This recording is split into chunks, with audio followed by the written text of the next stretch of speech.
Bab 533. Sekte Pedang yang Gila. Menara Penjara Alam.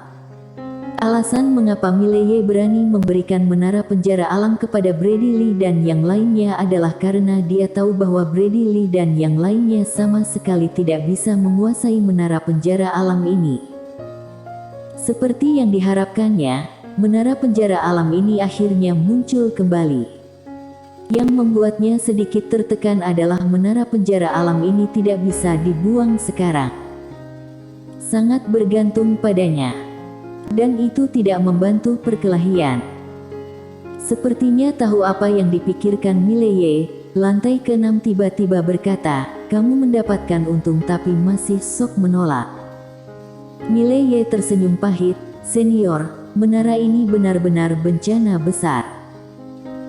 Dia berjalan ke sini dari dunia Kincang, dan dia tidak hidup damai selama sehari, dan alasan terbesar adalah menara penjara alam ini." Lantai ke-6 berkata, "Tapi kamu sudah memikirkannya, menara ini juga memberimu kesempatan tanpa akhir."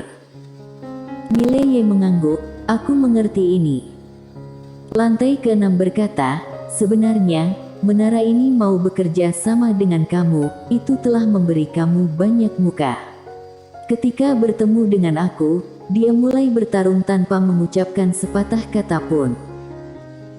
Mileye tersenyum lalu bertanya, "Senior, kalian bilang benda ini adalah benda 5 dimensi, jadi mengapa benda itu datang ke alam semesta 4 dimensi?" Lantai ke-6 berkata, "Kamu bertanya padaku, kepada siapa aku harus bertanya?" Mileye. Lantai ke-6 berkata lagi, "Apapun alasannya memilih kamu, kamu hanya perlu memahami bahwa ia tidak dapat hidup tanpa kamu sekarang, dan karena ia tidak dapat hidup tanpa kamu, kamu dapat berkomunikasi dengannya." Mileye sedikit mengernyit, "Senior, kamu bilang itu tidak bisa dipisahkan dariku, kenapa begitu?" Lantai ke-6 berkata, "Itu sekarang terluka parah. Sangat jelas bahwa itu tidak dapat menekan orang-orang yang dipenjarakannya. Seperti aku, jika bukan karena kultivator pedang itu, aku telah keluar. Dan jika aku keluar, sekarang menara ini dalam keadaan cedera serius, jadi aku pasti akan menghabisinya. Setelah dikurung selama bertahun-tahun, aku punya ide ini, bukankah itu tidak terlalu berlebihan?" Mileye mencibir, "Tidak berlebihan." Lantai ke-6 berkata, "Selain itu, ia memiliki musuh asing. Musuh asing ini adalah master tertinggi 4 dimensi. Misalnya, master yang setingkat dengan lantai 5, jika jatuh ke tangan orang-orang seperti itu, tidak aman senyaman sekarang." Berbicara tentang ini, dia berhenti, lalu berkata, "Dan bersamamu, menara itu seperti memiliki 2 pendukung lagi." Mileye bertanya, "Wanita bergaun polos dan kultivator pedang itu?" Lantai ke-6 berkata, "Kalau tidak." Mileye. Lantai ke-6 berkata lagi, "Selain itu, kamu akan menemukan aturan Tao untuknya, sehingga dia dapat menyembuhkan lukanya dengan mudah. Dapat dikatakan bahwa mengikuti kamu akan mencapai banyak tujuan." Mileye. Lantai ke-6 berkata, "Namun, kamu juga dapat menggunakannya. Seperti sebelumnya, jika itu tidak bekerja sama dengan kamu, kamu tidak dapat melarikan diri." Mileye mengangguk, "Itu benar. Kerja sama." Dia hanya bisa bekerja dengan menara penjara alam sekarang, agar kedua belah pihak mendapatkan apa yang mereka inginkan. Meskipun menara penjara alam menganggapnya sebagai majikan, dia tidak pernah menganggap dirinya sebagai majikan menara penjara alam. Toh, kemampuan menara penjara alam ini jauh melampaui dirinya. Sembuhkan luka. Setelah mengobrol dengan lantai ke-6 beberapa saat, dia mulai melanjutkan penyembuhan. Yang harus dia lakukan sekarang adalah memastikan bahwa dia dalam kondisi puncak setiap saat. 1 jam kemudian, Mileye meninggalkan halaman dan diam-diam datang ke lembaga seni bela diri. Yang paling dia khawatirkan sekarang adalah Lin Siye dan yang lainnya, karena dia takut setelah dia bersembunyi, Brady Lee dan Master Alam Taoisme itu akan mengincar Lin Siye dan yang lainnya. Setelah menyelinap ke lembaga seni bela diri, Mileye menemukan Ladia An dan Wina Lian di dalam kamar. Wina Lian melirik Mileye, "Kenapa kamu tidak pergi dari sini?" "Pergi?" Mileye menggelengkan kepalanya, "Jika aku pergi, mereka pasti akan menargetkan kalian dengan cara apapun." Dia tahu jelas bahwa sekarang dia masih di sini, tidak mungkin orang-orang itu tidak akan mencari ke lembaga seni bela diri. Tapi begitu dia pergi, orang-orang itu pasti akan menyerang lembaga seni bela diri. Karena begitu dia kabur, satu-satunya cara untuk menemukannya adalah melalui Lin Siye dan Ladia An. Wina Lian berkata, "Dekan menyuruh kami tetap di sini, lembaga seni bela diri tidak akan membiarkan siapapun menyentuh kami." Mileye memandang Wina Lian, "Apakah kamu percaya?" Wina Lian tertawa ketika berkata, "Aku hanya percaya pada kekuatan aku sendiri." Mileye mengangguk, "Aku masih tidak tahu seberapa kuat semua kekuatan itu. Lagi pula, Sekte Pedang, Star Lord. Aku khawatir lembaga seni bela diri tidak mampu menanganinya. Jadi, aku tidak bisa pergi." Ladia An tiba-tiba bertanya, "Apa rencananya?" Mileye tersenyum berkata, "Aku tidak punya rencana, aku siap untuk mengambil langkah demi langkah." Ladia An sedikit mengangguk, "Beritahu kami kalau ada masalah." Mileye tertawa berkata, "Pasti." Ladia An kembali berkata, "Mau ketemu Lin Siye." Mileye berkata dengan serius, "Apakah dia masih bertapa?" Ladia An mengangguk, dia belum tahu apa-apa tentang dunia luar, seharusnya dekan yang membohonginya. Mileye sedikit mengangguk, "Tidak apa-apa." Omong-omong, dia ragu-ragu, lalu berkata, "Bahwa aku menemuinya." Ladia An bangkit dan pergi. Mileye mengikuti Ladia An, tetapi, agar tidak menimbulkan masalah yang tidak perlu, dia tidak menampakkan diri. Segera, Ladia An membawa Mileye ke sebuah gua, dan di depan gua berdiri seorang lelaki tua.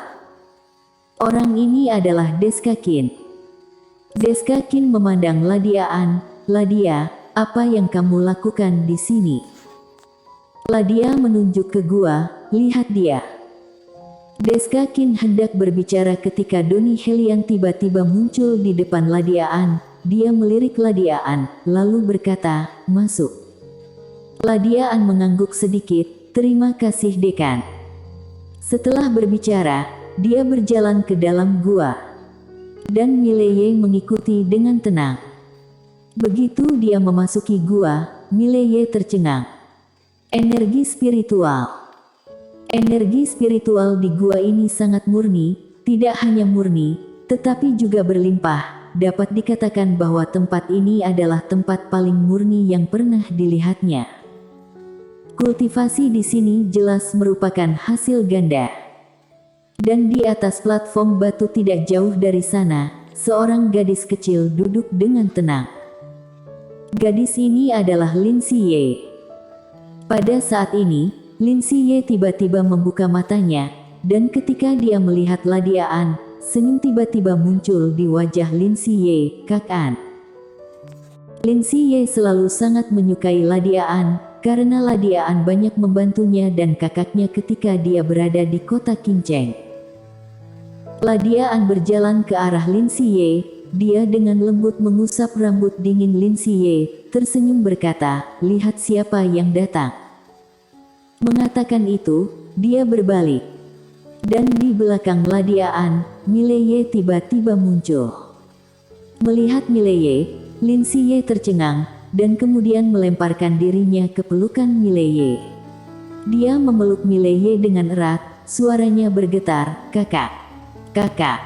Di hati gadis kecil ini, hal terpenting di dunia adalah kakaknya. Kakak adalah satu-satunya dan segalanya baginya. Mileye mengusap kepala kecil Lin Siye dengan ringan. Pada saat ini, hatinya sangat damai, dan dia sama sekali tidak kejam. Kehangatan. Dengan Lin Siye, dia merasa hangat. Di samping, Ladian memandang Mileye dan Lin Siye, hatinya cukup rumit. Dia mengenal Mileye dan Lin Siye dengan cukup baik, dan dia juga tahu bahwa Lin Siye dan Mileye telah saling bergantung sejak kecil. Setelah beberapa saat, Mileye dengan lembut mengusap kepala kecil Lin Siye, "Di mana ibu?" Lin Siye menatap Mileye.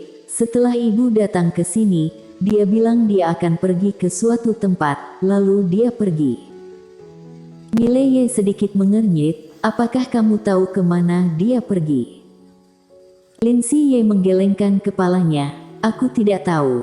Namun, dia bilang, jangan khawatir tentang dia tidak akan dalam bahaya." Mileye terdiam. Kemana dia pergi? Mengatakan tidak untuk khawatir adalah bohong. Sekarang Sermina Dugu berada di luar, tidak ada jaminan bahwa Sekte Pedang dan pasukan lainnya tidak akan mendatanginya.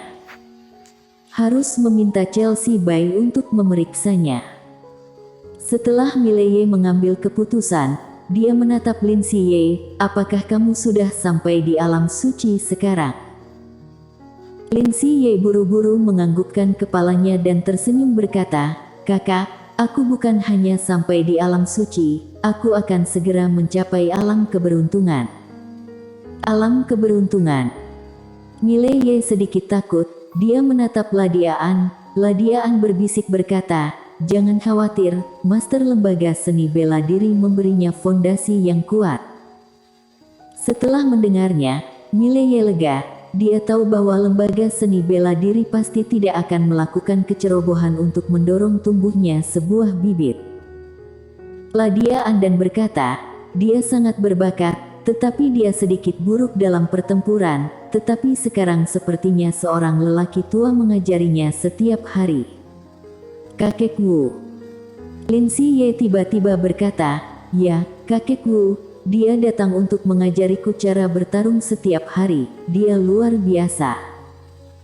Mileye tersenyum kecil. "Kalau begitu kamu harus belajar dengan giat, mengerti?"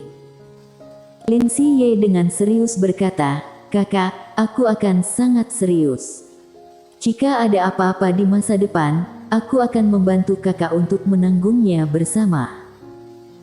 Dari kota Qingcheng hingga sekarang, Lin Siye telah menjadi dewasa, dan kedewasaan ini membuat Mileye merasa sedikit tertekan.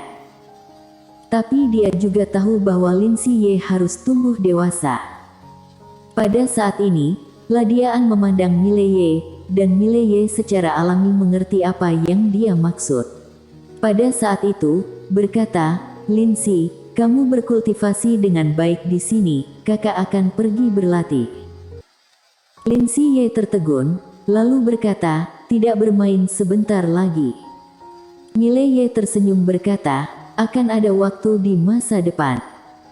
Lin Siye bertanya lagi, "Kakak, apakah kamu juga di Lembaga Seni Bela Diri?"